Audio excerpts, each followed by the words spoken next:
Master, darling, what have I done to you? It's all right, Jeannie. It's all over now. Get him out of there, will you? Oh. With a blink and a nod, a dazzling genie in a barely there harem costume popped out of a mysterious bottle and landed on national TV. They had bought a show about a bachelor who was living with a beautiful half-naked girl who kept saying, "What can I do for you, Master?" I must have gone further into orbit than I thought. In the coming hour, we'll take a magic carpet ride back to the 60s with Barbara Eden as our guide. I don't think anyone thought it would live as long as it's lived. This is a phenomenon, I think. The phenomenon served up classic comedy.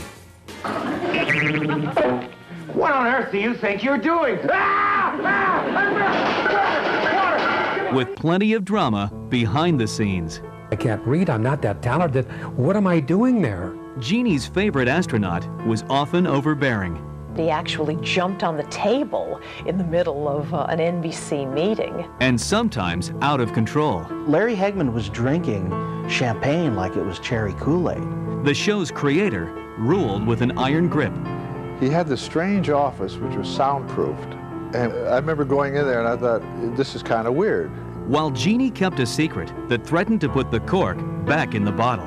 She said, "I have to see you." And I said, "Fine, I'll be at the office in the morning." She said, "No, I have to see you now." I Dream of Jeannie ran for 5 years on NBC, never winning an Emmy, never topping the ratings. But, like Jeannie, casting a spell on its audience. I'll be darned if I can figure out why it lasts. And yet, the curious appeal of the series makes it a timeless television classic. This is the story of I Dream of Jeannie, the true Hollywood story. Oh, but Master, they have your picture on. Ow! Yes, Master.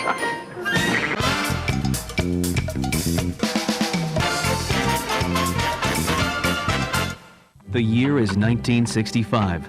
A NASA flight crash lands on a desert island in the South Pacific. Astronaut Tony Nelson survives the ordeal, only to stumble across a mysterious bottle. Curious, the intrepid explorer opens the strange-looking artifact. There's a cloud of smoke, and poof. What materializes is a curvaceous blonde beauty dressed as a harem dancer. She talks, too.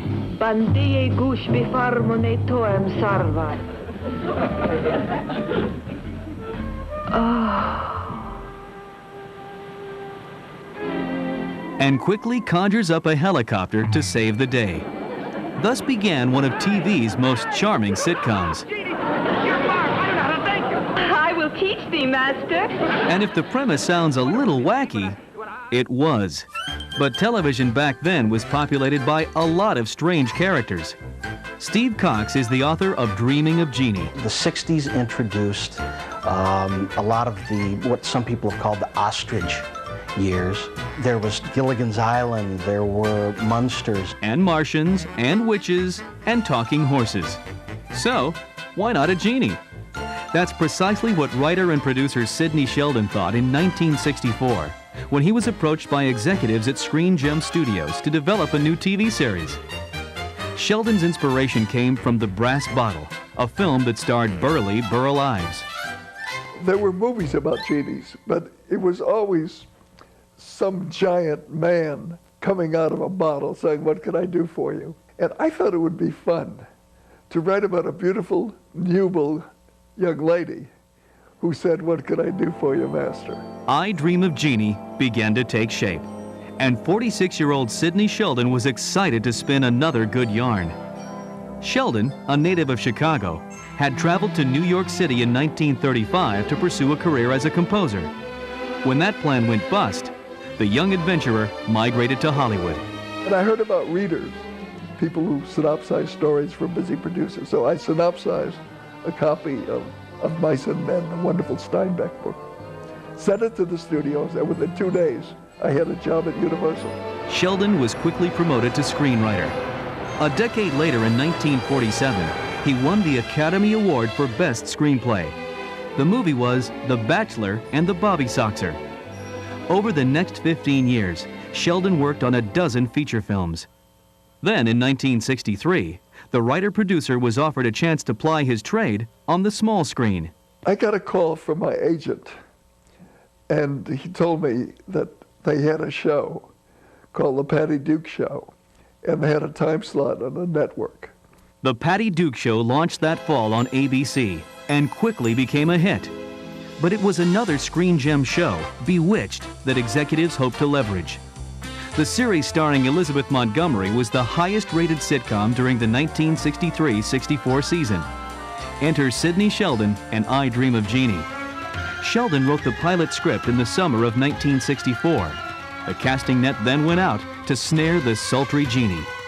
Ironically, a young actress who appeared in The Brass Bottle was a contender, but Barbara Eden was not Sheldon's first choice for the part. They were testing every Mediterranean type in the world for the role. And I just never thought of it for me. And they were always these leggy brunettes, you know, very Miss Israel, Miss Italy, Miss Greece. And then one day, my agent sent me the script. Mary Sheldon is a writer and the daughter of Sidney Sheldon. I think her agent suggested that Papa meet her. And for one thing, she was blonde, and this was such a play against type because Jeannies were naturally assumed to be from the Middle East. His first words were, "Well, I understand you're my Jeannie." In 1964, producer Sidney Sheldon dreamed of a Jeannie who was young, beautiful, and sexy. Sheldon's vision was brought to life in the form of actress Barbara Eden. She's fish out of water. She's from another time. So that's what made the comedy there. Barbara Eden was born Barbara Jean Huffman in Tucson, Arizona. The family moved to San Francisco when Barbara was a toddler. And by the age of 7, the self-conscious little girl made her first stage appearance. I was a very shy child. I preferred reading to going out and playing with other children. And so Mommy enrolled me in this class. I remember the first thing we did was walk out to Sweet Little Alice Blue Gown. You know, all these little girls walked out to that, and then we each had like 2 lines of a poem to recite. Barbara found her calling, or so she thought. By the age of 18, the aspiring singer enrolled in the prestigious San Francisco Conservatory of Music. But Alice Huffman gently pushed her daughter in another direction. Her words were, "Barbara, every note sounds beautiful, and it's right on. You don't mean a word you're singing." You know, and I think you should study acting. Barbara changed her major, studied hard, and then headed for Hollywood. Within a year, the 20-year-old actress was spotted by a producer from 20th Century Fox while performing at a theater class. The perky blonde was offered a contract on one condition. Huffman sounded like a doctor. Now, of course, no one cares. I said, "Well, you can change my last name, but don't change my first one because I won't answer." There was no rhyme or reason for the choice. The producer simply liked the name Eden. In 1957, Barbara Eden made her film debut in The Wayward Girl. The next year, Barbara met actor Michael Ansara on a blind date arranged by the studio as a publicity stunt. 36-year-old Ansara was the popular star of the TV series Broken Arrow. In a 1972 interview, Ansara talked about their first date. And I said, "Oh, I have a lot of girls. I don't want to." He didn't like me. I thought she was snooty. We were supposed to go to this party at a certain time with the photographers and everything. And I took her to dinner before, and I got to know her, and I thought, well, gee, there's a lot here. On January 17, 1958, Michael Ansara and Barbara Eden married. Over the next 3 years, Barbara made guest appearances on TV and landed parts in more than a dozen movies. Then, in 1964, Barbara won the role that defined her career. A spirited Jeannie named Jeannie, who was born in 64 BC and banished to life in a bottle after refusing to marry a powerful dude named the Blue Djinn, later played by Michael Ansara. When Jeannie is finally rescued from her life in exile nearly 2,000 years later, the man of the hour is a rather befuddled space traveler named Tony. NASA and their race to the moon was on every front page during the 1960s. Every time they made a move, it hit the news, and I think I Dream of Jeannie capitalized upon that. A bunch of actors were tested for the role of astronaut Tony Nelson, including rugged Robert Conrad. But the part eventually went to 33-year-old Larry Hagman. He was able to be light and comedic, and he could make a fool of himself. And that was very important in this particular part. Larry Martin Hagman was born September 21st, 1931 in Weatherford, Texas. Larry's father, Ben Hagman, was an attorney. His mother, 17-year-old Mary Martin, was a dancer with aspirations of becoming a Broadway star. When Larry was just 5, his parents divorced. Mary Martin moved to Manhattan to study acting. Between 1940 and 1949, Larry bounced between New York and Texas, with stints at 16 different private schools. Hagman earned the reputation of a hellraiser. So, his dad put him to work on a Texas ranch. Hagman graduated from high school in 1949 at age 17. He then followed his mother into acting. By that time, Mary Martin was a bona fide Broadway star who later gained international acclaim for her long-running role as Peter Pan. Over a period of 9 years in Manhattan, Hagman earned his acting stripes. He appeared in more than 50 plays and musicals. Meanwhile, during a European junket in 1954, Hagman met and married Swedish dress designer Mai Axelsson. Back home, Hagman landed a role on the daytime soap The Edge of Night.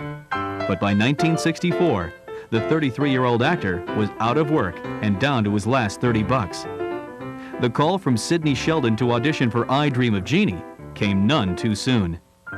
It needed someone like Larry to play off Barbara. And he was so brilliant. Hagman had the right stuff to play Tony Nelson. But the astronaut needed a sidekick. Bill Daly had done almost nothing in the entertainment business other than live performances, improv comedy, and of course he was a musician and had toured and traveled. When they did the pilot, I was like man in uniform. I had one line in the background in the corner. And they did the pilot. They changed the whole thing around. You're going to be the second banana. To round out the cast, Sidney Sheldon chose 53-year-old Hayden Rourke as NASA psychiatrist Alfred Bellows. The role of the good doctor's wife Amanda went to 34-year-old Emmeline Henry. With the actors on board, all systems were go to shoot the pilot for I Dream of Jeannie. Coming up, a case of the network jitters. And they panicked. They were afraid they'd never get that show on the air. November 1964, cast and crew assembled on the lot of Columbia Pictures to begin filming the pilot for I Dream of Jeannie. The premise was over the top, and so was the costume worn by the lovely leading lady, at least by 1960 standards. There was only one reason for that, and that was to show off Barbara Eden's beautiful body. The shoot was barely underway when executives at NBC got wind of Jeannie's provocative look. They had bought a show about a bachelor who was living with a beautiful half-naked girl who kept saying, "What can I do for you, master?" And they panicked. They were afraid they'd never get that show on the air. I got a 30-page memo. Sheldon made adjustments to the script, and the pilot was completed in January 1965. NBC executives liked what they saw and ordered up a full season of episodes. But before production resumed, Barbara Eden nearly killed the entire project. She said, "I have to see you." And I said, "Fine, I'll be at the office in the morning." She said, "No, I have to see you now." And that shook me up a little. So I went, Tim and I, he was at dinner at someone's house. And I sat down and jokingly, he looked at me and said, "You're pregnant." And I said, "Yes, and I can't do your show." I had tried for so long to have a baby that I didn't care about the show. And I said, "No, I'm not going to replace you. We're going to just shoot faster." Sheldon convinced NBC that they could shoot the first season with a pregnant Barbara Eden. The plan was to condense the shooting schedule and get all of the first season's episodes in the can before the pilot premiered. By April 1965, Barbara was 5 months along and showing. Director Hal Cooper was forced to be very creative in approaching each scene. We just shot her close, that's all, and behind chairs. I looked like a walking tent. I had so many veils in front. But disguising a Jeannie with child wasn't the only drama on the set during season 1. Bill Daley had a problem at the beginning with memorizing lines, and Sidney Sheldon said that right from the beginning, he couldn't memorize his lines, and he would start improvising on the script, and they went to him and said, look, you can't improvise, this is television. I didn't know what I was doing. I'm dyslexic, I can't read, I'm not that talented. What am I doing there? Daley managed to muddle through, while Larry Hagman second-guessed his decision to join the show. The problem, I think, is that he felt that he was the star of the show, being I Dream of Jeannie, that it would be about Tony Nelson. But in actuality, it was really a show about Jeannie and how she dreamed of Tony Nelson. Hagman was often moody and sometimes downright obnoxious. Former Screen Gems publicist Bob Palmer. Larry was always sort of testy. Sometimes he used humor, and sometimes things would come out of his mouth that were pretty outrageous. But that was his way of venting some frustration, because he felt a lot of it. In an April 14, 1980 People magazine article, Hagman spoke about his compulsive need to poke and prod at every aspect of the show, including the writing. Larry Hagman was dissatisfied with the scripts, and I think that he really fought for the good of the show. Daley and Barbara Eden sided with Hagman, but neither actor wanted to confront Sidney Sheldon, so Hagman would go it alone. I should have been there because I agreed with him, everything he said. So did Barbara, she let him go. He was the heavy. Hagman, of course, didn't always get his way, which made him furious. Gene Nelson, the director, told me that at one point, when he was very aggravated at people on the set and with the top brass from Screen Gems, and he wasn't happy with the way things were going, he waited until everybody left the set one day and urinated on the set. Sidney Sheldon was not a man to be pushed around. 47-year-old Sheldon worked alone writing virtually every script for I Dream of Jeannie. He had this strange office which was soundproofed, and he had double doors. I remember going in there and I thought, this is kind of weird. Down the hall from Sheldon, director William Asher worked on another Screen Gems production, Bewitched, which starred Asher's wife, Elizabeth Montgomery. After only one season, Bewitched was a mainstay on ABC and the envy of executives at rival networks. Sheldon and Asher remained friendly. Elizabeth Montgomery, however, had her nose out of joint. TV's favorite witch considered I Dream of Jeannie to be nothing more than a blatant ripoff. We didn't even think that anybody would copy it. And when Sidney did that, she resented it terribly. Take storylines and do them. She really was upset. As far as parallels between the two shows were concerned, they were both fantasies, but I never read any of their scripts. And to my knowledge, they never read any of my scripts. So there was no way that their show could be a ripoff of mine or my show could be a ripoff of theirs. Meanwhile, Barbara Eden had her baby, a boy, Matthew and Sarah, on August 29, 1965. I Dream of Jeannie premiered 3 weeks later at 8 p.m. on Saturday, September 18, 1965. The reviews were harsh. A critic with Variety wrote, "The star of this blithering comedy is Barbara Eden's cleavage." Coming up. Larry Hagman was drinking champagne like it was cherry Kool-Aid. Season 1 was no magic carpet ride for I Dream of Jeannie. Critics blasted the show. Ratings were lukewarm. And co-star Larry Hagman was often miserable and made nearly everyone else on the set miserable too. Where Larry ran into difficulties was that he was a man of great integrity and not much compromise. Executives with NBC were less than thrilled with the lackluster performance of I Dream of Jeannie. Still, in the summer of 1966, the series was renewed for another year, this time in color. You called my name. You bet your sweet life. On September 12, 1966, Episode 1 of Season 2 introduced Barbara Eden's husband, Michael and Sarah, as the Blue Djinn, the menacing rogue from Jeannie's distant past. Meanwhile, 35-year-old Larry Hagman was as unpredictable as ever. Angry one minute, silly the next. Costume designer Joey Hutchinson. One of the other things that Larry used to do is come on the set in a monk's robe. Writer and story consultant Jim Henderson. I remember he had a penny whistle, you know, those Irish whistles, and he just got perverse. And we'd be ready for a shot in which he was in his trailer, and you hear... In fact, the set was usually in a state of chaos, especially when the script called for Larry Hagman to share screen time with a gassy pachyderm.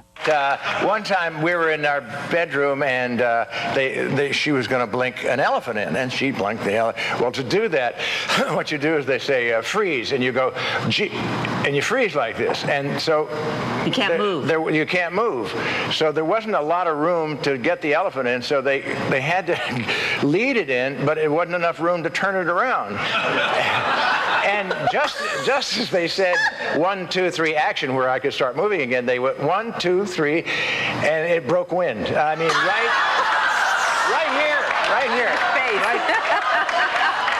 Hagman's misadventures on the set only masked what went on behind closed doors, where the 35-year-old actor waged an ongoing battle with the bottle. Larry Hagman was drinking champagne like it was cherry Kool-Aid. Now, Larry, when we did the show, would drink champagne in the morning sometimes. He would drink in the afternoon. I have never seen Larry ever tipsy, slur his words. I knew that Larry had a drinking problem for a while, but it never interfered. It never got in the way of work. The final episode of Season 2 aired in April 1967. I Dream of Jeannie finished the year at number 26 in the ratings, good enough to be renewed by the brass at NBC. The third season of the series began in September 1967, a period of growing unrest at home and abroad. Nearly 500,000 American troops were fighting in Vietnam. Much of the United States did not agree with our participation in that war, and one of the people that was very outspoken about that was Larry Hagman. There was a dichotomy for Larry because, yes, on one hand, he was this very clean-cut astronaut, very pro-government on the show, and in real life, his politics were very radical. The people at Columbia Pictures really were bothered by how outspoken he was. Protesting against the war in Southeast Asia was only part of the changing social landscape of America in the late 60s. The seeds of feminism were also planted during this period. Susan Douglas is a professor of media studies at the University of Michigan. Captain Nelson kept putting off her advances and tried to be very proper, and so Jeannie is the one coming on to him, and he's often backing off, which makes this a different kind of chemistry than you saw in most sitcoms in the 1960s. In fact, Jeannie was a study in contrasts. She pursued Tony Nelson with a sort of reckless abandon. Yet, she obediently called him Master. Good morning, Master. Oh, I have a surprise for you. In Susan Douglas's book, Where the Girls Are, Growing Up Female with the Mass Media, she wrote that I Dream of Jeannie acknowledged the impending release of female sexuality, but also showed women with too much power can be dangerous. She was blonde and beautiful and slim and totally devoted to the man in her life. And on the other hand, she was a man's worst nightmare because she had power over him that he could never have over her. And she could completely disrupt his life in all kinds of crazy ways that he could never explain. But crazy didn't begin to describe what was in store for Larry Hagman and his scantily clad co-star. Coming up. NBC went, she's got a belly button. Oh my God, cover it up, you know. Spring of 1968, I Dream of Jeannie completed its third season on NBC. The show conjured up just enough ratings to stay on the air. The big question was, for how long? You mind telling me what you're doing? Ice? The premises were flat and bland, and people had seen them before, whether they realized it or not. By December 1968, I Dream of Jeannie closed in on episode 100, while 37-year-old Larry Hagman was up to his old tricks, drinking and disrupting the set. Early in January 1969, Hagman was overcome by dust while shooting a scene for Jeannie set at a bucking bronco contest on location at a rodeo. Hagman's doctor suggested he stop talking for a couple of days. Hagman did as the doctor ordered and enjoyed the quiet time so much. To this day, he doesn't talk on Sundays. Back in the boardroom of the Peacock Network, executives searched for a gimmick to pump up the numbers on I Dream of Jeannie. They found the magic potion right under their noses, in the form of George Schlatter, the producer of TV's most irreverent series. At that point, Laugh-In was the hottest show on the air. So Jeannie was on the same night. So they said, wouldn't it be great to have the cast of Laugh-In go on Jeannie and then Jeannie come on Laugh-In? The preposterous Jeannie episode was originally called Sock It To Me Jeannie, a title network watchdogs quickly nixed as too suggestive. But there was more, or actually less. George Schlatter showed me the script they had prepared for our people in their show. And it opened with Barbara coming down a long staircase with a spotlight on her belly button. Then NBC went, ah, she's got a belly button. Oh my God, cover it up, you know.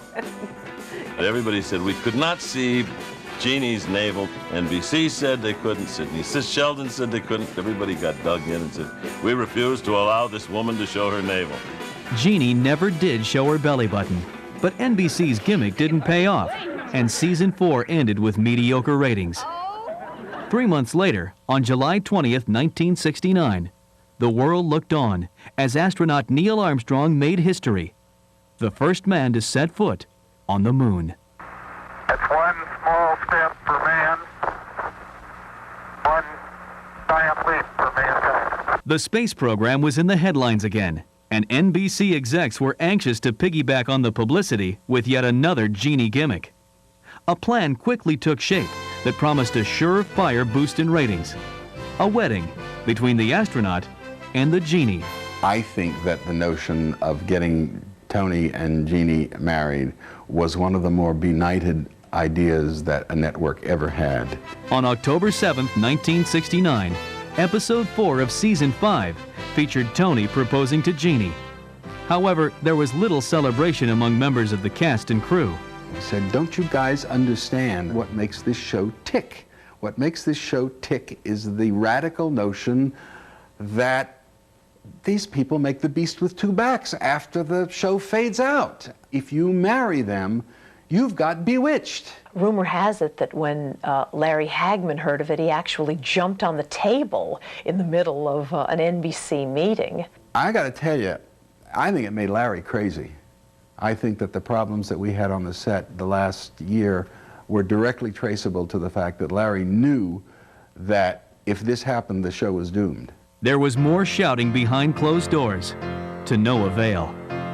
Following an 8-week build-up, the episode simply called The Wedding aired on December 2nd, 1969. The wedding to me was the coup de grace, although it didn't have to be, I guess.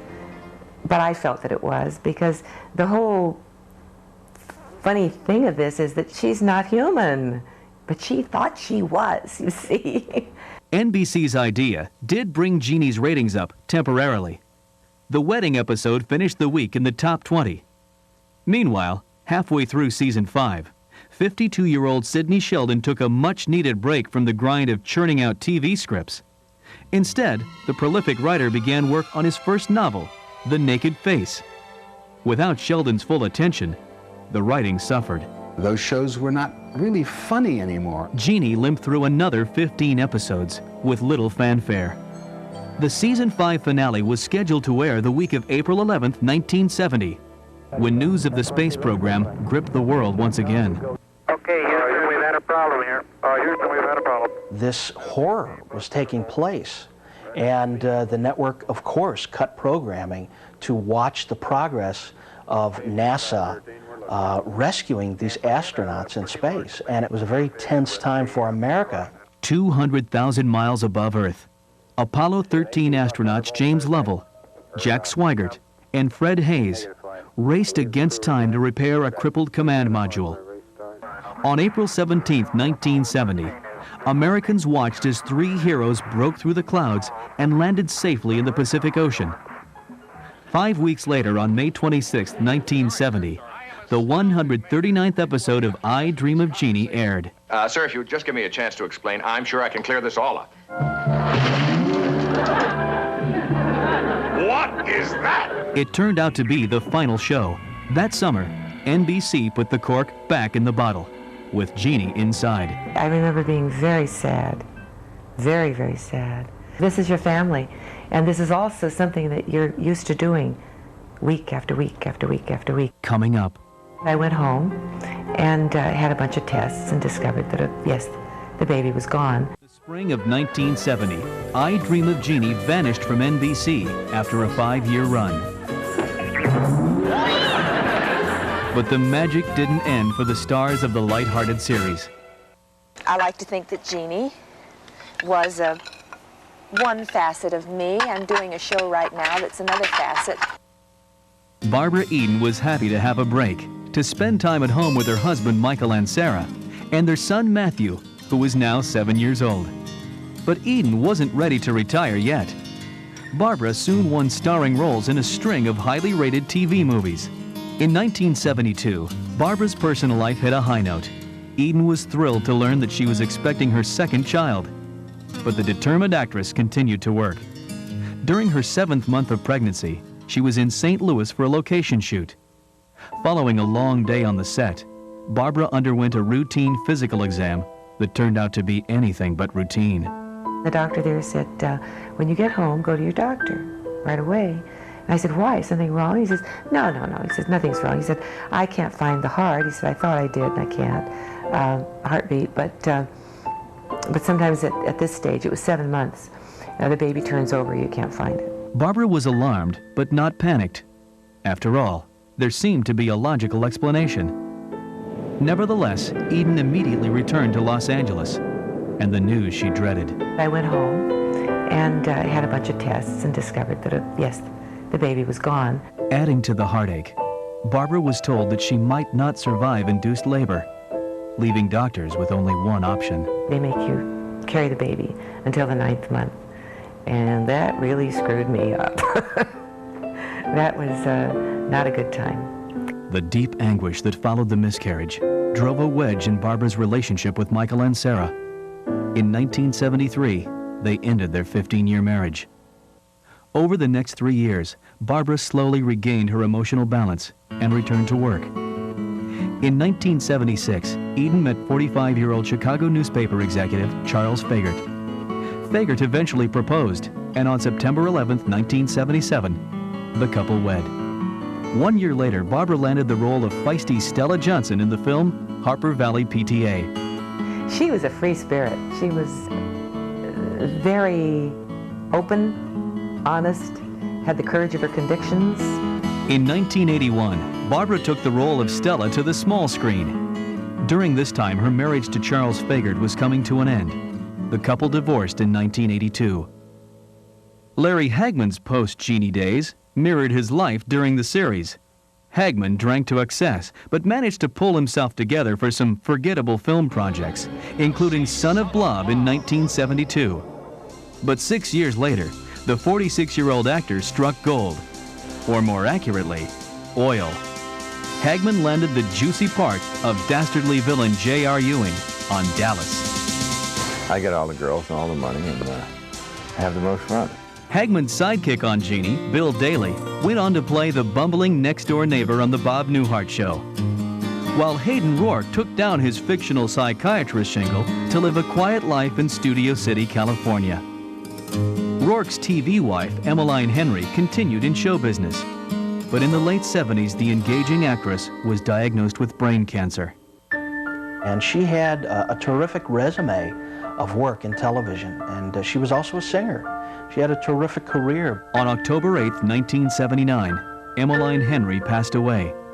She was only 49. She died suddenly, and it was such a quiet thing. It really didn't hit the news. Emmeline's death saddened everyone associated with I Dream of Jeannie, including the creator of the series, Sidney Sheldon. But Sheldon also had much to celebrate. The 62-year-old writer was well on his way to becoming one of the best-selling authors of all time. He sees no boundaries. He could do anything. He believes he can do anything, and he can. But Sidney Sheldon was caught a bit off guard when Jeannie's bottle was uncorked again in 1985. Network executives gave the green light for a 2-hour reunion show. Sheldon was named executive producer. His old friend William Asher was approached to direct. By that time, Asher was divorced from Elizabeth Montgomery, who still bristled over Jeannie, a show that she considered to be a weak imitation of her star vehicle, Bewitched. The studio called me and asked if I would do it, and I thought it would be fun. I was not married to Elizabeth at that time, or I would not have done it. She'd have killed me.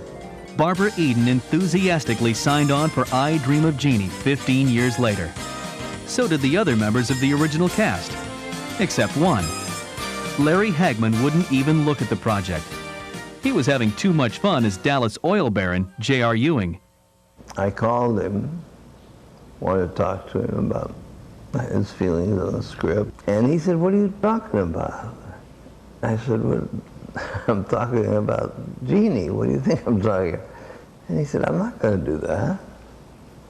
I said, "The studio told me you were going to do that. That's why I called you." And he said, "Forget it." Coming up. I got a tear in my eye.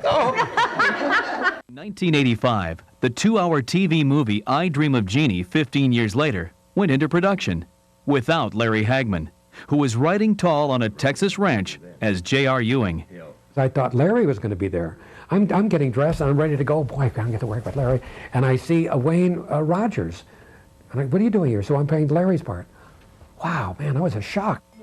In addition to a new face wearing a familiar uniform, there was one other notable change in scenery. It doesn't have anything to do with her navel. The fact that they showed her navel 15 years later has to do with what has occurred in television. Yes, Barbara Eden was finally allowed to reveal what was there all along. She looks fantastic, and she is one well-preserved Jeannie. Eden did indeed knock 'em dead. I Dream of Jeannie 15 years later lacked the frenetic pace of the original series, but viewers didn't seem to care. The reunion show was among the highest-rated TV movies of the year. There's something in nostalgia, pure, unadulterated nostalgia, that makes viewers watch reunion movies. Sadly, just 1 year after Jeannie's successful comeback, Hayden Rourke, who played psychiatrist Alfred Bellows, was diagnosed with stomach cancer. Rourke died at his home on August 19, 1987, at age 76. Barbara Eden, meanwhile, was immortalized on Hollywood Boulevard.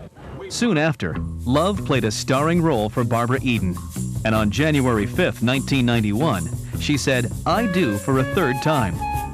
Ironically, real estate developer John Eichholz had never seen an episode of I Dream of Jeannie. But all that changed in October 1991, when I Still Dream of Jeannie aired. Once again, Larry Hagman was a no-show, and once again, NBC executives wished for big ratings. But when the smoke cleared, the numbers were disappointing.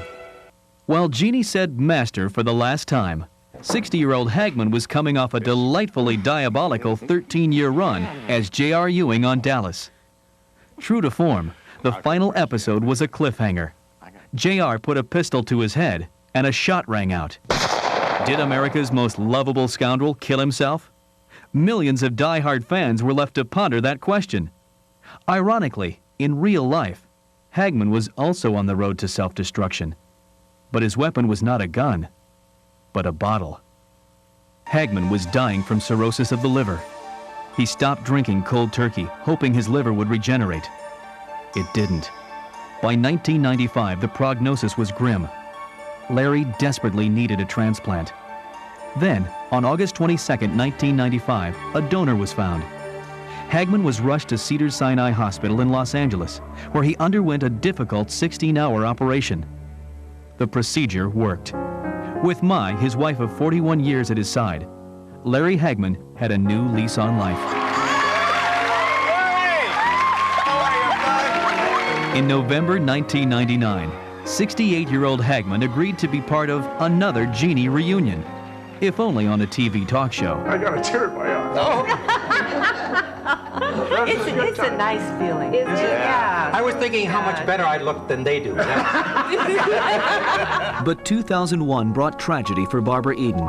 On June 25th, her only child, 35-year-old bodybuilder Matthew Ansara, died of acute heroin intoxication. Ansara reportedly had a history of drug use. I Dream of Jeannie goes on. More than 35 years after the show began, its magic continues to charm viewers around the world in syndication. There are some really wonderful moments in that program, but I'll be darned if I can figure out why it lasts. It has a very unique allure to it. Maybe it was simply because the series made the folks at home feel good. And then there was this spunky blonde Jeannie who uncorked a few centuries worth of fantasies. I wish you'd take my shirt off, Jeannie. No, I mean, I wish you'd put on your own clothes. Barbara Eden was something to behold back then. She still is. I don't think anyone thought it would live as long as it's lived.